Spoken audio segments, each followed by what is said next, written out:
Did you, when you were growing up in Pleasantville, this is predominantly African American community, did you ever in your youth come across Mexican Americans in Houston? And what were those experiences? We lived near a community called Denver Harbor. And Denver Harbor had Mexican Americans. Strange you asked me that. When we talk about the civil rights movement, you know, my colleagues, you know, in our days, we say, you know, in the day in Denver Harbor, Mexican Americans had a better privilege than we did because they were considered white in some instances, you know. And by the way, when I have to speak Spanish, when I worked in a clinic here in Houston on Antoine for Harris County, we had to speak Spanish. But in my day, we didn't have to speak Spanish. If you were not bilingual, that was okay.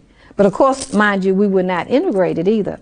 But the Mexican Americans, we didn't have a bad relationship.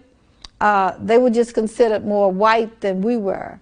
Although some of them skin was as brown as mine. I don't know how I looked today on camera, but you know it wasn't a rivalry. We didn't think ugly of them, and we passed. It was in Denver Harbor was a school.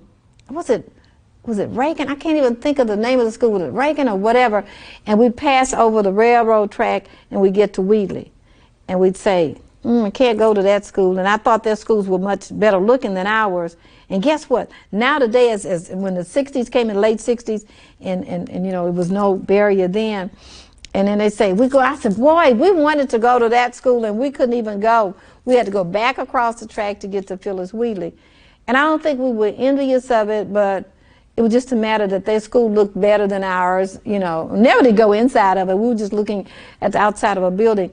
But it was no racial discrimination with us. I think we embraced them more than we did white, although they were not, and I tried to think back over, did we say, well, these are the Mexican Americans and these are the